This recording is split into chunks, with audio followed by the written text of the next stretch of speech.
Please be aware that the comments, views, opinions shared on this podcast are not meant to diagnose a medical problem and/or legal problem. If you do have a medical problem or legal problem, kindly contact a professional.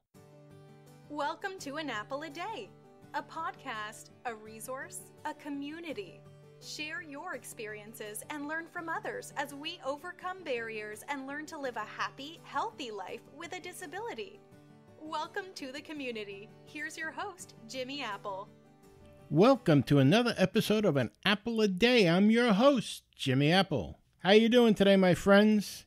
I just want to remind you, An Apple a Day is brought to you by www.famousapple.com. Famousapple.com is the home site for this podcast, and there you're going to find access to our social networking pages. You're going to find articles about the topics we discuss here on the podcast. You're also going to find access to our private chat boards and our private chat rooms, all free. So if you get a minute, go over there, www.famousapple.com, check it out. And if you want to reach me by email, you can send an email to admin@famousapple.com. That's admin@famousapple.com. So how you doing today, my friends? You feeling good? Feeling strong? How was your week? Did you have a good week? Hey, we've had less rain this week than we had in a long time. On a serious note, I want to send my prayers and thoughts out to the people in Hawaii. They're suffering now from a hurricane. They're getting 40 inches of rain in one day. That's unbelievable. So please keep the people from Hawaii in your thoughts and in your prayers, as well as still the people in California with the wildfires going on. What's going on around here? It's crazy. We got a good one for you today, my friends, a really good one. Some information. We've got an update from Social Security Disability. We've got an article, very interesting article, about something that could help control your glucose. You know, if you're a diabetic, you know that's important. You got to control those numbers there. So we're going to get to that in a minute. We got a couple of letters that came in, and I'd like to read them and just give them a couple of answers, if you'll allow me. The first one is from Dolores in Virginia. She writes, "Hi, Jimmy. I'm on disability. Is it hard to change doctors? The ortho doctor that I go to is nasty, and every time I go to an appointment, I have to wait at least 2 or 3 hours for the appointment. 2 or 3 hours? That's ridiculous. I'm only on Social Security Disability for 7 months, and I don't want to cause problems with my benefits. Please help." Well, Dolores, first of all, remember one thing. Medicine is a business, okay? Forget all that nonsense that they told you in grammar school and high school. Doctors don't have a special calling other than the fact that they want a big bank account. It's the bank accounts that are calling them. Not saying that they're bad. That's part of the business. But you have every right as the customer or patient, whichever title you want to use, to take your business elsewhere. I mean, here, let's look at it like this. Suppose you went to the butcher shop and you're waiting online in the butcher shop. Now you're waiting and you see it's going on to 15 minutes. So you say something to the clerk behind the counter. They said, "Well, there's an emergency. We'll get to you as soon as we can." Next thing you know, you're there for an hour. Would you stay at the butcher shop for 2 or 3 hours? I wouldn't. You have every right to bring your business elsewhere where you're going to get the service that you want and you deserve. So don't feel bad about changing doctors. You're allowed to change doctors. You're not going to get penalized by Medicare or Social Security for changing doctors. But on the flip side of that, you don't want to be changing doctors left and right. Now, in the case like what you're saying, that if it's always a 2 to 3 hour wait, I would have changed doctors after the third time. But, if it happens only once or once in a while, you got to give the doctor a chance too. Granted, there are emergencies that they have to attend to. So I wouldn't be so quick just to jump. But if you're telling me that every time you go there, every time is 2 to 3 hour wait, I would have left them in the dust, like I said, after the third visit. That goes without saying for me. But, you don't want to keep changing doctors. Give them a little leeway too. You don't want to keep changing doctors because you want continuity in care. You don't want to have to start all over at a new doctor, because every time you start with a new doctor, it's like starting all over again. So don't let them walk on you. This nonsense about 2 or 3 hour wait. I heard a story about a doctor that used to book 6, 7 patients all at the same time and just take them on a first come, first serve. So they'd book 7 patients for an 8 o'clock appointment and then take them as they come in. And the last person that comes in at 8 o'clock, say, he could be waiting there until 11, 12 o'clock in the morning because all those other people are ahead of him. I don't play like that. If I make an appointment, I want my appointment at the time that I'm going. I'll give them a little bit of play, 15, 20 minutes, but I'm not going to sit in the waiting room for hours. That's not going to happen. So, yeah, you can change doctors. You can change doctors and just make sure you make the right choice. Test it out in the beginning. As soon as you go, find out the first time you go. If it looks like you're getting held in the office again for another 2 hours, ask the nurse, is this normal? If she says, well, it happens, then you might want to look for another doctor. If she says, no, this isn't normal, the doctor had an emergency today, all right, so you give them the benefit of the doubt and you try it out. But yes, Dolores, you can change doctors and there's no penalty. All right, the next question comes from Jerry in Connecticut. He writes, Apple. I love when people just say Apple. Apple, can I skip a doctor's appointment? Will I get in trouble if I skip doctor's appointments? I hate when I get a 1 o'clock appointment because it wastes my entire day. Please let me know what you think. Jerry. Well, Jerry, if you're sick, if you're disabled, you need the doctor's appointment. There's no question about it. If you get it at 1 o'clock in the afternoon, well, it sucks to be you. 1 o'clock in the afternoon it is. But you have to go to your doctor's appointments. Now, there's reasons that people skip doctor's appointments. I've had to skip because, well, unfortunately, I had a death in the family at one time, and I had to skip pre-surgical testing because of that. So there's reasons to have to skip. But just to skip because it's a sunny day and you want to go down to the beach, that kind of smacks to me like you might be exaggerating things as far as your disability goes, or the devil may say it, but you might be lying. You might be lying. You might be pulling and milking this disability just to get time off for the summer. I don't know. I'm not calling you a liar. I'm just saying this is how it looks. So, in my opinion, yes, you have to keep your doctor's appointments. Here's another reason. When you get that checkup letter from Social Security, the one that comes every 2 or 3 years, it's going to ask you, when was the last time you were at a doctor? How many times have you been to a doctor since the last time we checked up on you? And if you're going to say, well, I went once or twice in 2 or 3 years, well, your disability might not be that as bad as you're saying it is, or it may have gotten better, which is a good thing. That's a real good thing. So, Jerry, if you're disabled and you have doctor's appointments, keep them. I don't know what else to say. What are you going to say? I'm disabled. I got a doctor's appointment, but I can't go because I got to work. What? One of the nurses at my doctor's office said to me one time, one of the funny excuses that she ever got for someone canceling an appointment, they called up, they had a doctor's appointment, this is at the family practitioner, they can't come because they're sick. Why the hell wouldn't you go to a doctor when you're sick? Craziness. But Jerry, yes, you got to go to the doctor. Yes, you got to keep your appointments. Don't be foolish. All right.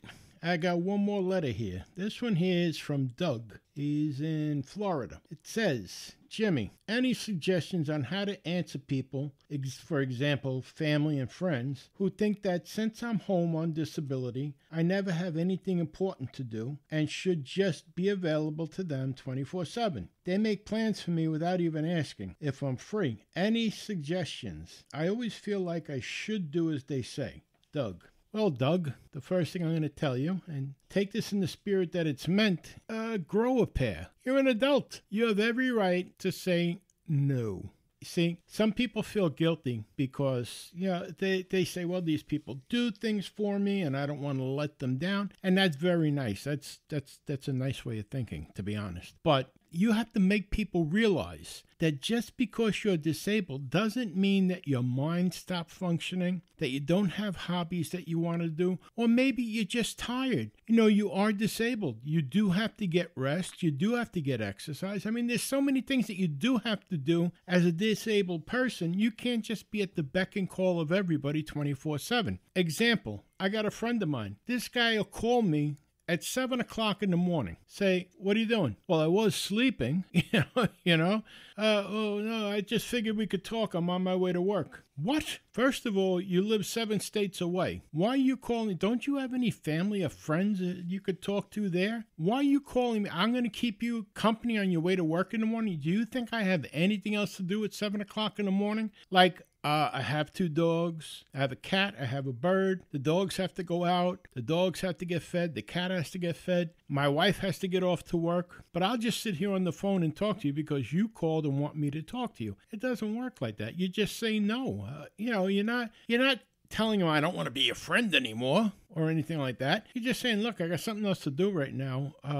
Give me a call later on if you're free, or give me a call on your break if you're free. They got to understand that your life isn't like an open book now for anyone just to fill in the pages. Your life still has writing on its pages. You still have things to do. So, and that goes too for family. Don't get me wrong. I mean, I love family and everything like that. But you're still a human being. You're still an adult. Hey, maybe you don't want to go to your cousin's house. Maybe you don't want to go to her brother's house. Or you don't want to go to his brother's house, or whatever. You just say, no, I really don't feel like going. And then if they give you this, oh, well, you're going to make me go by myself type of deal. No, you should have asked me because I had other things planned for today. But if you can go and, you want to make your spouse happy, then you go. But if you have things planned, don't be afraid to tell people, look, I got something else planned today. You're not there at their beck and call. And yes, they help you, but are you demanding that they help you? If you're the type of person that's saying, you have to get me this, get me that, get me this, get me that. Hey, don't be surprised when they give you the same thing back, like, get dressed, you're coming with us. You got to be independent. You got to be a little bit independent, as much as you can. Not for them, but for your own sake. Keep your own mind active in your life. Don't let your life start to dissipate. Keep a solid being about you. Just because you're disabled doesn't mean that you don't exist. Just say no. If you don't want to go somewhere, just say no. If you can go somewhere and you don't mind going, say yes. But don't let people bully you into having to go someplace that you don't want to go, or don't let people make you put your stuff on the back burner for everybody else. Like my friend there calls at 7 o'clock in the morning because he's got an hour and a half ride to work. Hey, I'm sorry. You know what, buddy? I do a podcast. Listen to my podcast if you want to hear my voice. Download the podcast. Play it in the car. You want to call me on your way home? If I got nothing to do, I'll keep you company on your way home. There's times where I have things to do, and people have to realize that. People have to realize when you have things to do, you have to be able to do them. So, yes, Doug, it's okay to say no. Stand up for yourself, buddy.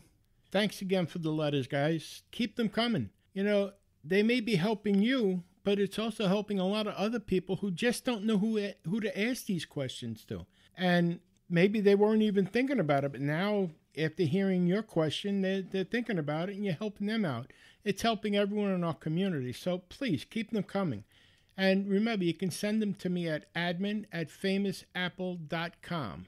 And if I don't know the answer, I'll definitely look it up for you. So let's move on here. We're going to move on to a memo that came out from Social Security Disability titled Compassionate Allowances, 5 Conditions Added to the Fast Track. Quickly and accurately processing disability claims is important to us. It's through this commitment to you that we use the Compassionate Allowances Program to help us identify and fast-track cases where people have diseases that are most likely to be approved for disability benefits.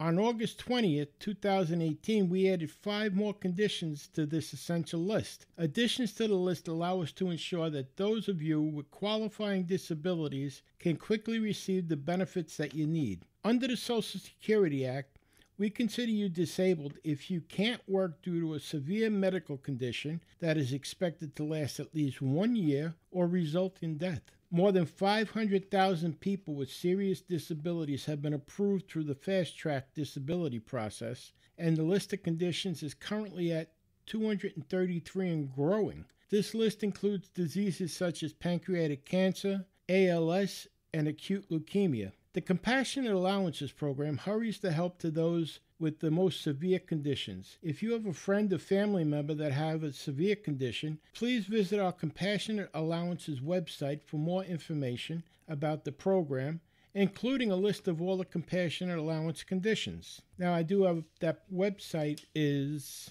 hope you have a pen, it's www.ssa.gov/compassionate allowances.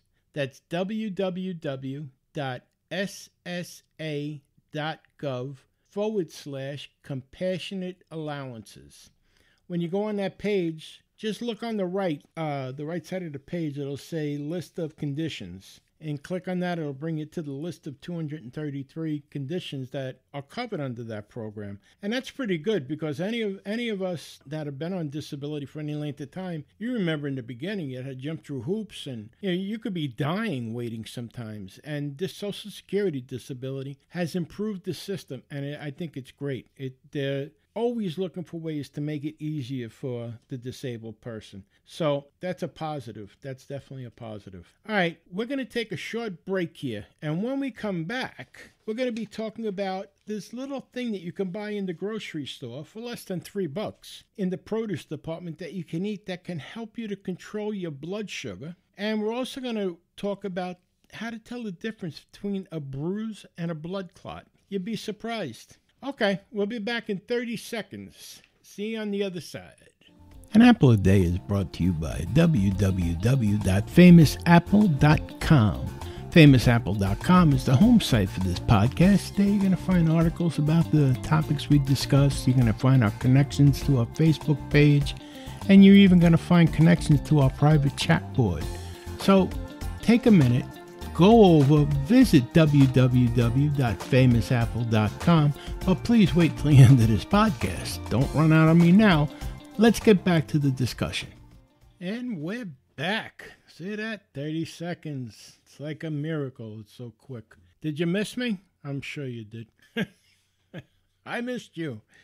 Anyhow, welcome back to the second part here. And now we're going to discuss, I have an article here about how to tell the difference if it's a bruise or a blood clot. This is very important, especially the fact that we're disabled and a lot of times we're more sedentary than most people. So I just thought this was an interesting article. It's good to keep in mind. And here, just listen up. It says blood clots and bruises both affect the blood vessels, but they have some significant differences. A bruise is a noticeable mark on the skin that generally resolves itself over time. A blood clot is a clump of blood that is formed in deeper tissue or within the blood vessel and is rarely visible. A bruise often forms while the outer layer of the skin is still intact, and it changes color of the visible layers of skin. The change in appearance is due to tiny blood vessels called capillaries bursting in the area.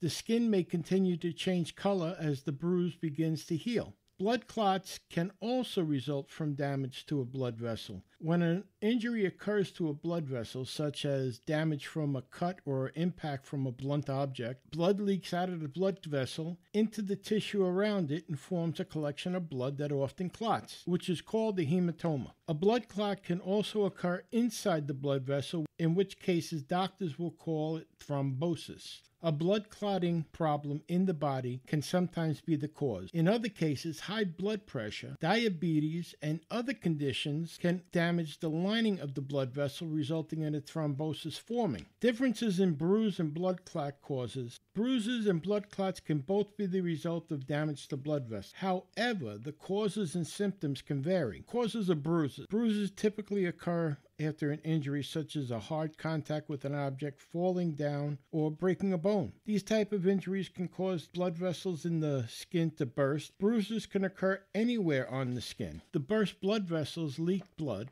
which becomes trapped and discolored beneath the surface of the skin, forming a bruise. The black and blue appearance of the bruise comes from the lack of oxygen in the trapped blood. Causes of blood clots. Blood clots are part of the natural process of healing an injury. Damage to an area causes coagulants in the blood called platelets to clump together near the injury, which helps stop the bleeding. Small clots are normal and disappear on their own. However, some blood clots become larger than necessary and form in places where there is no injury. Blood clots can form on their own within a blood vessel due to hypercoagulation, which requires medical treatment. The symptoms.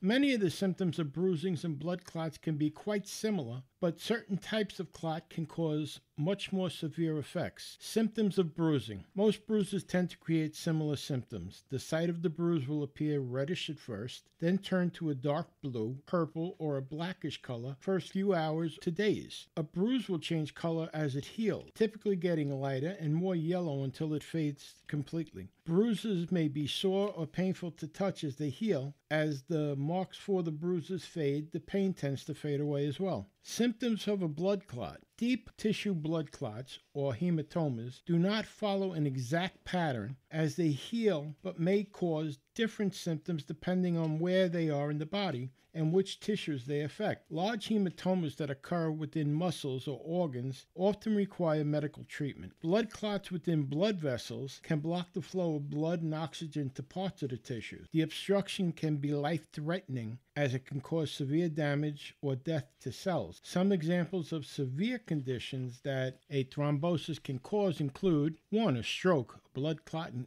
any of the arteries going to the brain or within the brain itself. A heart attack, blood clot in an artery of the heart. Pulmonary embolism, a blood clot in an artery in the lung. Mesenteric ischemia, a blood clot in the artery to the intestines. Deep vein thrombosis, or DVT, a blood clot in the deep vein, most commonly in the leg. The symptoms of thrombosis may vary to the organ or tissues they affect and can include slurred speech, numbness or weakness on one side of the body, which are signs of a stroke, chest pain, shortnesses of breath, which can signify a heart attack or pulmonary embolism, abdominal pain, fever, blood in the stool, which are signs of a mesenteric ischemia, and leg pain, swelling, which are signs of a DVT. Anyone who thinks they are experiencing these symptoms of a thrombosis should seek immediate medical care. Risk factors. There are many risk factors for blood clots and bruises, some of which people can manage by making lifestyle changes. Risk factors for bruises. Bruises are relatively a common occurrence. Bumping into a hard surface is usually enough to cause a bruise. It may not take a significant impact, so sometimes the individual will not even remember how he got the bruise. Although most people will get a bruise at some point, specific factors may increase the likelihood. Some drugs, including blood thinners, may lead to increased bleeding from blood vessels after an injury. Therefore, there's more bruising. This can occur both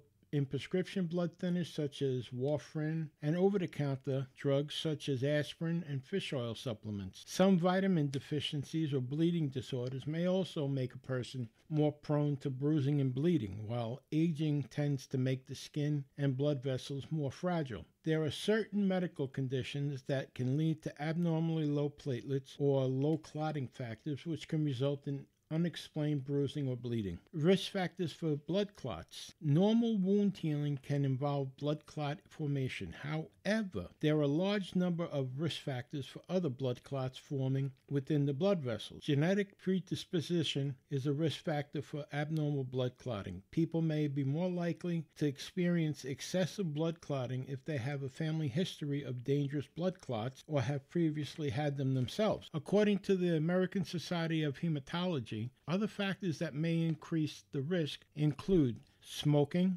being pregnant, being over age 60, being overweight or obese, sitting or resting for extended periods, having hormone therapy, having had recent surgeries. Other disorders may also make blood clots more likely. Among others, these include chronic inflammatory disease, heart failure, high blood pressure, and diabetes. People who have experienced recent trauma, such as a fall or another accident, may also be at high risk.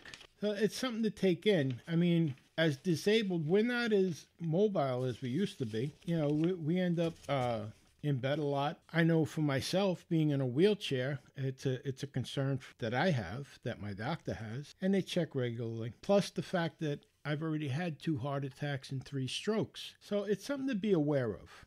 Now, speaking of diabetes and obesity, I have another article here that might be of interest. It's a study being done at Penn State. It's how eating mushrooms can improve your blood sugar control. A new study looks at how eating common type of mushroom can affect your glucose or blood sugar regulation. The results may have implications for managing diabetes and other metabolic conditions such as obesity. Penn State researchers have recently conducted a study in mice. They wanted to investigate the effects of the white button mushroom as prebiotics. Prebiotics are substances often derived from the foods we ingest that support the activity of microorganisms in the gut, which can boost the growth of beneficial bacteria. In a mouse model, the scientists were able to map out how white button mushrooms modify the gut microbiota, ultimately leading to improved glucose regulation in the mice's systems. Managing the glucose better has implications for diabetes as well as other metabolic diseases, said the study co-author Margarita Cantona. In diabetes, our bodies do not produce enough of the hormone insulin, which helps to regulate blood sugar levels. Insulin helps to transfer glucose from the blood and into the cells to provide them with the energy. It also places excess glucose into storage, so to speak, so that it can be converted into energy as needed. The researchers wanted to see if the white button mushrooms can influence the production of glucose in the body, and if so, how. The report findings are in a paper now published by the Journal of Functional Foods. This article is going to be printed on the webpage over at www.famousapple.com, along with the other article about bruises and blood clots. It'll be on the webpage on Monday, the 27th, August 27th. It'll be on the webpage for you to read yourself. Well, it's just something to look at. I happen to love mushrooms, and they're low in calorie. They're high in fiber. Hey, white button mushrooms, and it may help your blood sugar. So that's something else to look at. You might want to talk to your doctor about it and see what he says or she says. And who knows, as we find out more information, more tips and tricks, we'll share them with you here on An Apple a Day. Well, thanks a lot for stopping by today. Thanks for letting me talk to you, and thanks for listening. I want to just remind you of one thing. Things can always be worse. There are people right now striving to be where you're at. So just remember, things can always be worse. When they seem like they're terrible and they can't go any further, just think, it can. It can. All right. Thanks a lot for checking in. Do me a favor. Subscribe to this podcast. Give us a rating. Leave us a comment. Be part of the community. Okay? Thanks a lot for listening. I will talk to you at the beginning of next week, probably Tuesday or Wednesday. Have a great weekend. This is Jimmy Apple. Thanks for listening to An Apple a Day with Jimmy Apple, your gateway to a happy, healthy life. Join our community at www.famousapple.com. See you next time.